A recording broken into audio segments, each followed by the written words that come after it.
Hello and welcome to the 26th edition of Rendez-Vous with French Cinema, presented by Film at Lincoln Center and Unifrance.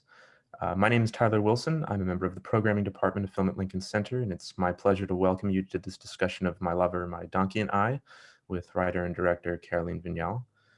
Thank you for being here, Caroline. Merci.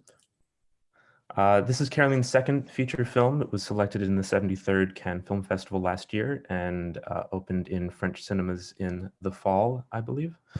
And while our cinemas remain closed, we're still thrilled to be able to share this really delightful and surprising and I hope restorative film with our audiences in New York and elsewhere in the States.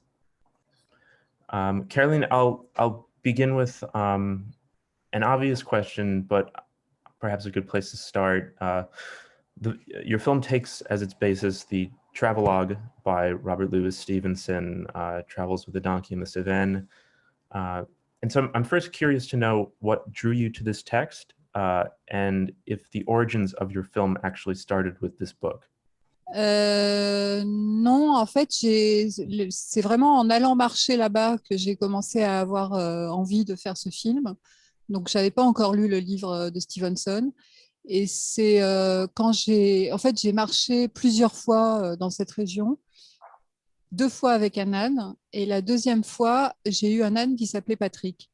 Et en fait, ce détail a commencé à me donner l'envie, l'idée de faire quelque chose.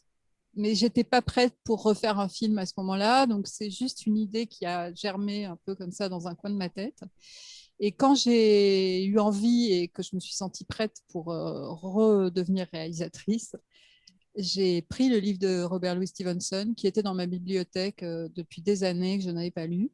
Et je l'ai lu et il m'a dicté d'une certaine manière le canevas du film, puisqu'en fait, je me suis surtout basée sur la relation qu'il raconte entre lui et son ânesse, qui est racontée comme un buddy movie ou comme une comédie romantique. Et je me suis beaucoup servi de ça pour écrire le film. Actually, no. The starting point for this project was the fact that I walked quite often. I hiked in the area. And that's when the desire to develop the subject started. But at that point, I had not read the book by Robert Louis Stevenson. And I went walking in that region many times, and twice with a donkey. And the second time I went with a donkey, the donkey was called Patrick. And that's how I had the wish, the desire, and the idea to make a film about these journeys. But I didn't feel ready to make a second feature film back then. So the idea stayed in my mind and somehow blossomed in that little corner of my mind. And when I felt ready to go back to filmmaking, at that point, I took the book by Stevenson that was laying in my bookshelves. It had been there for a long time, and I read it. And at that point, I had really the backbone for developing my feature film, because it was based on the relationship between a human being and a donkey. It was developed almost like a buddy movie and a romantic comedy. That's really interesting. So I'm then generally curious to hear more about your process as a writer of working with a nonfiction text and transposing it to a narrative film. I mean, as you say, it's obviously not a strict adaptation, and it's based on your own personal experiences as well. But obviously, Antoinette is very much on the same emotional journey as Stevenson in the book, in a way, and not only that, both the book and your film are quite funny. So yeah, I'm generally curious to hear what your relationship was to the text while you were writing. If you only just read it and just used this sort of bones of the book and kept it in the back of your head, or if it was something you frequently returned to throughout the process. Non, je me suis vraiment servi de... En fait, le livre de Stevenson est un récit de voyage assez classique, mais Stevenson était très malin Il était anglais et il avait beaucoup d'humour, enfin écossais en fait, pardon, beaucoup d'humour. Et il raconte vraiment sa relation avec Modestine de manière en fait assez dramatisée. Je pense qu'il le fait volontairement. D'ailleurs, des biographes ont dit qu'en fait, il a écrit ce récit de voyage pour gagner de l'argent, pour pouvoir ensuite financer son voyage aux États-Unis où il allait rejoindre la femme qu'il aimait et avec laquelle finalement il s'est marié, ce qui est raconté dans le film. Et en fait, donc, il a fait ça de manière un peu, comment dire, il avait besoin de gagner de l'argent. Il avait besoin de faire pleurer dans les chaumières avec cette histoire et d'amuser les gens. Et donc, c'est relativement fictionnalisé, en fait. Et il y a toute cette histoire avec Modestine. Je m'en suis vraiment beaucoup servi. En fait, j'ai vraiment, si vous voulez, les étapes majeures qui sont racontées dans le livre, je les ai presque respectées. C'est-à-dire qu'il y a la rencontre avec l'âne, la première période où il a énormément de mal à la faire marcher, à la faire avancer, et où c'est a pain in the ass, as you could say. And ensuite, le moment où il commence à s'apprivoiser, il y a une scène où ils dorment à la belle étoile, ça c'est dans le livre. Une scène où ils se perdent, c'est dans le livre. Et quand finalement ils se séparent, et que alors dans le livre, il est dans une sorte de calèche et il a une petite larme. Et en fait, des biographes disent qu'il n'était pas du tout ému en réalité de quitter cette Modestie et qu'il a rajouté cette émotion pour toucher le public anglais qui aime beaucoup les animaux.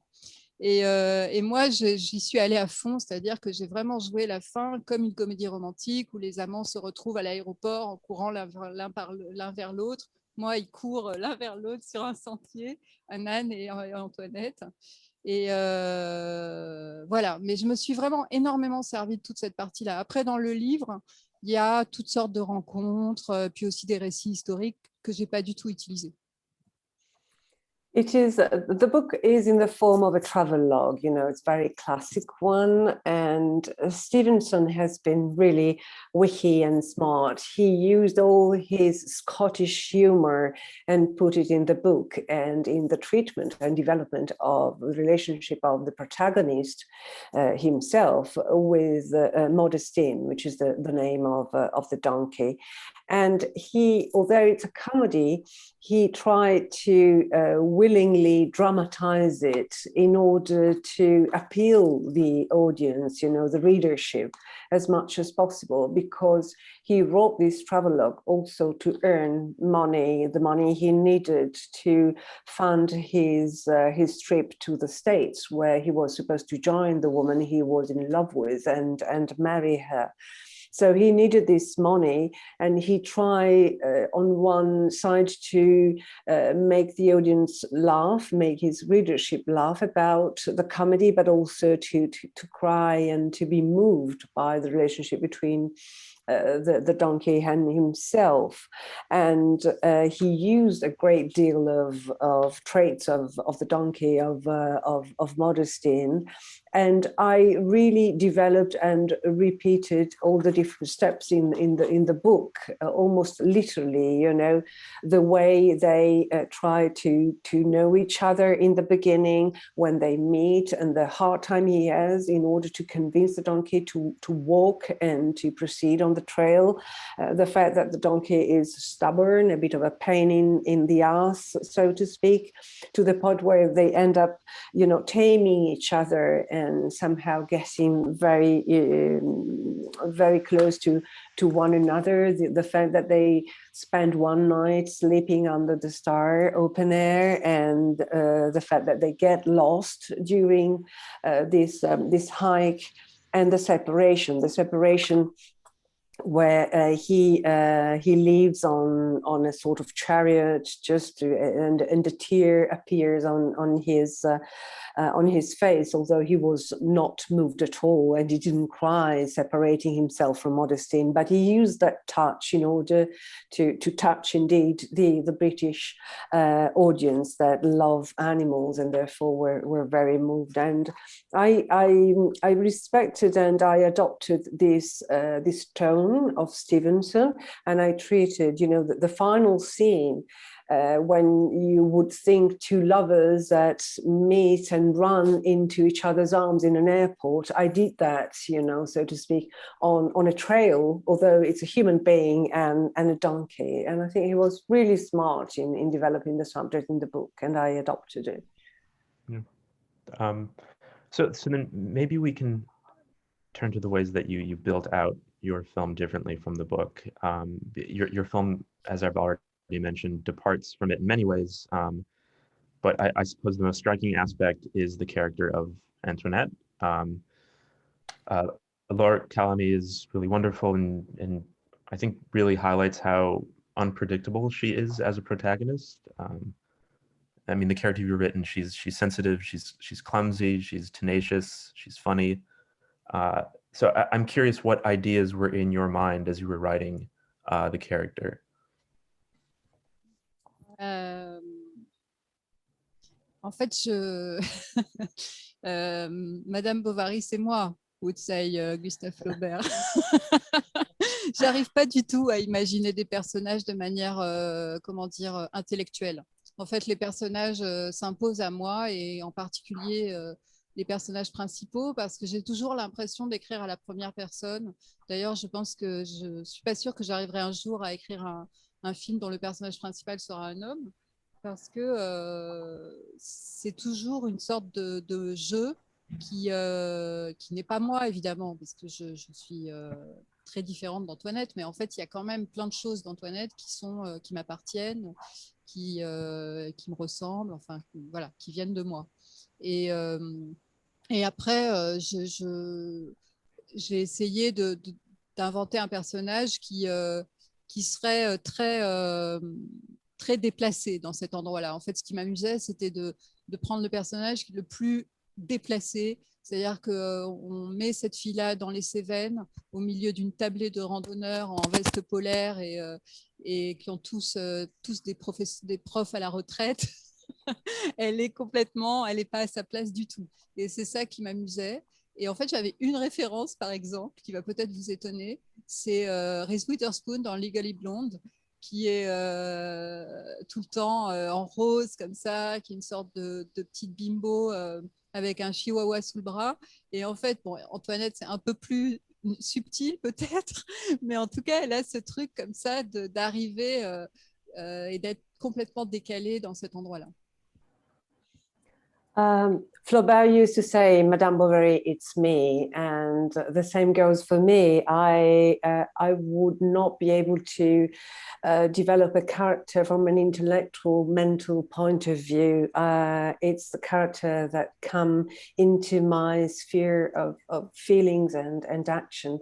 And they inevitably have my own traits, although they can be very different from me, as is the case of Antoinette. I don't think I will ever be able to make a film whose protagonist is a man, because there's always a game between me and my heroines and my female characters that is based on my own sensitivity and my own way of perceiving the world. And in the case of Antoinette, she came quite naturally when I was writing the screenplay. I wanted her character to really feel like a fish out of a bowl because she's completely out of place in the environment when she ends in this region in the Cévennes. You know, it's the hikers are sort of retired professors and character with their fleece sweaters, and she's dressed in a completely wrong way when she starts her experience and her travel.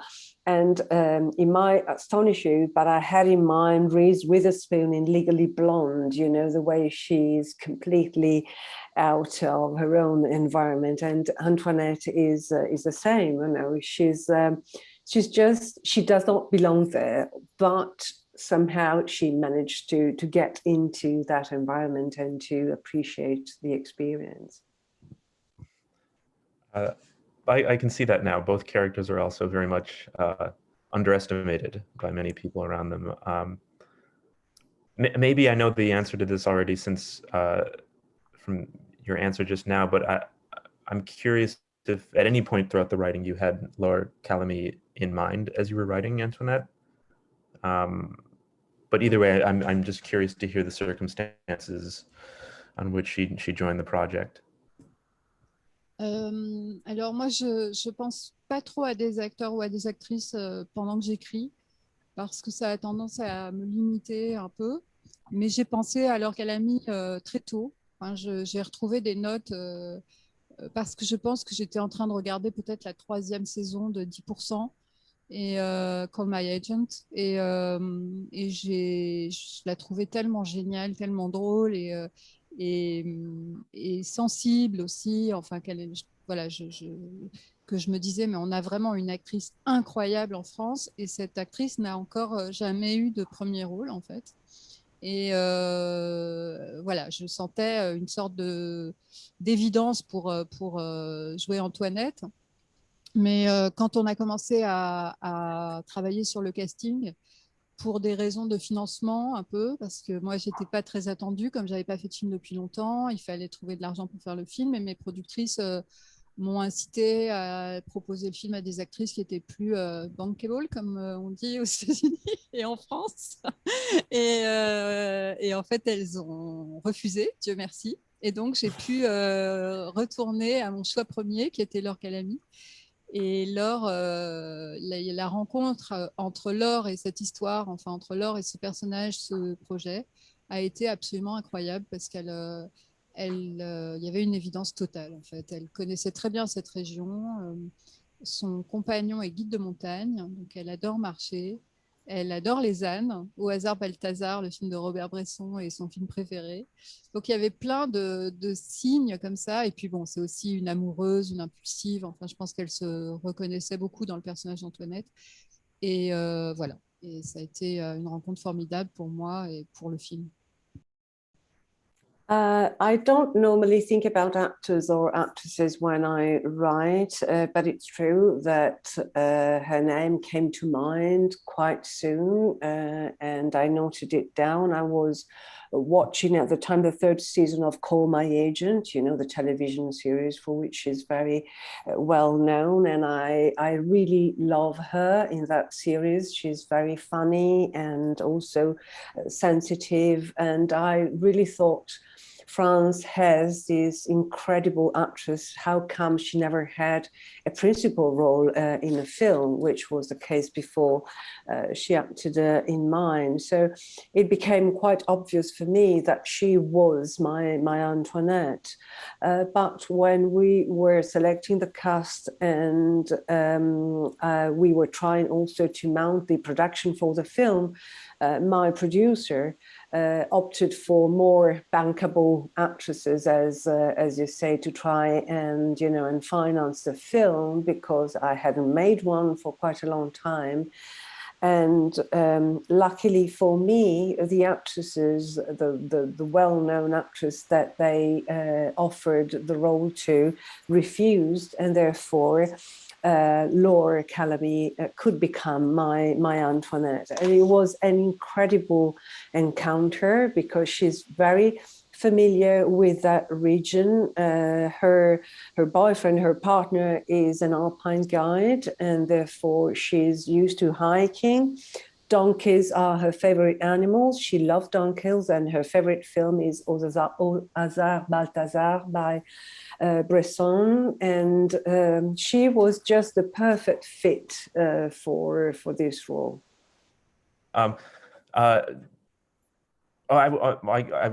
Based on what you just said, it made me think of the surroundings of Antoinette and how so much of the film rides on her characterization, since she's acting alone or against a donkey, Patrick. And in this sense, it's I found it to be a really introspective film. And so I'm just curious how you conceived of the landscape and Patrick as resources in developing the emotional progression and themes of your film. Excusez-moi, je veux bien que vous traduisiez. Oui, comment vous avez réussi à créer ce développement dans l'amitié, dans les rapports entre Antoinette, l'âne et l'environnement où ils sont. Donc, il s'agit un peu d'un trajet introspectif. Donc, comment vous avez construit ça, tout D'accord, ça? à la fois l'âne et le paysage, Voilà. c'est ça? Ok. Et Antoinette. D'accord. Pour l'âne, en fait, si on parle du tournage, on a essayé de tourner le plus possible dans l'ordre. Et l'âne, en fait, ils étaient 2 ânes pour jouer le rôle de Patrick. Et il y en avait un qui était plus un cascadeur, qui jouait des scènes plus d'action, et l'autre qui était un âne beaucoup plus acteur studio, un peu émotionnel comme ça. Et c'était celui qui jouait toutes les scènes où il marche, où elle lui parle, ou les scènes d'émotion. Et Laure Calamy adorait cet âne-là. Elle avait peur de l'autre, mais celui-là, elle avait vraiment un lien très fort avec lui qui s'est développé en fait au fil du tournage.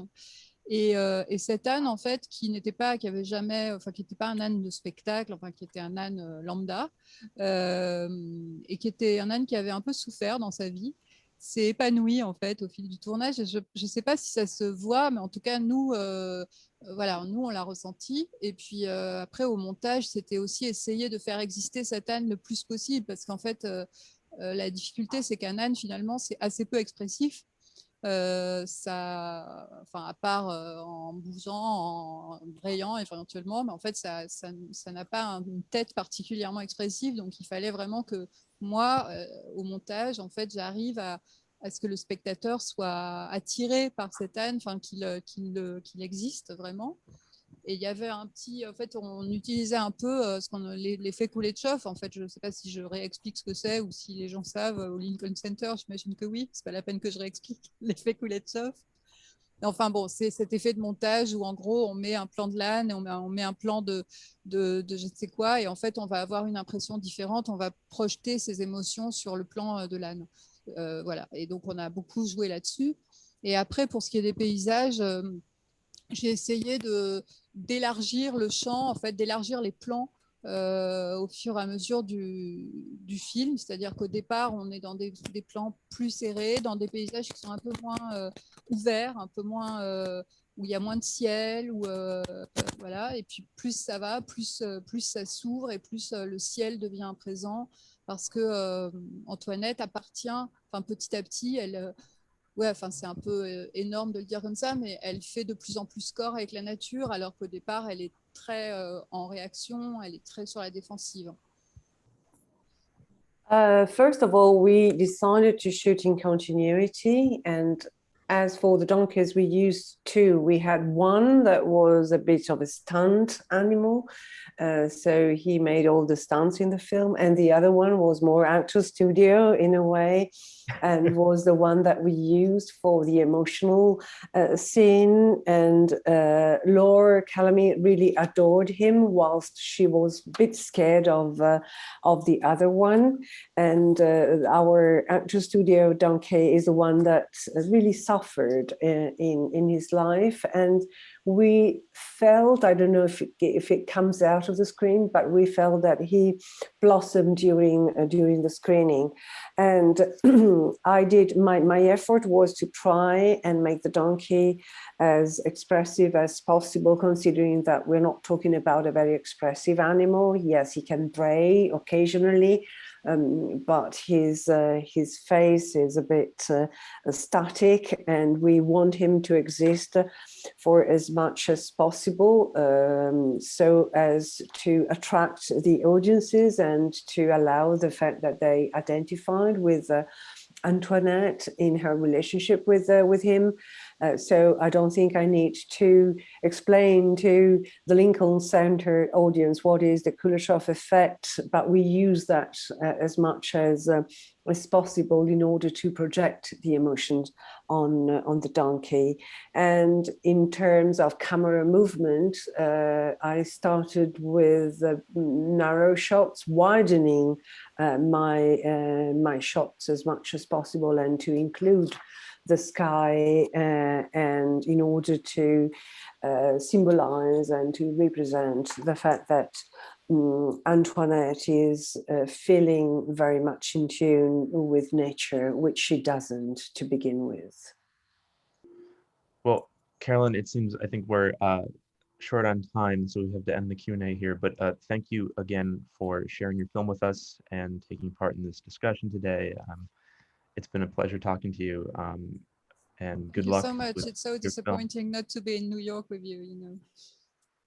Well, we're together in spirit. And so thank you again, and Anna, thank you so much for translating this session. Thank you so much.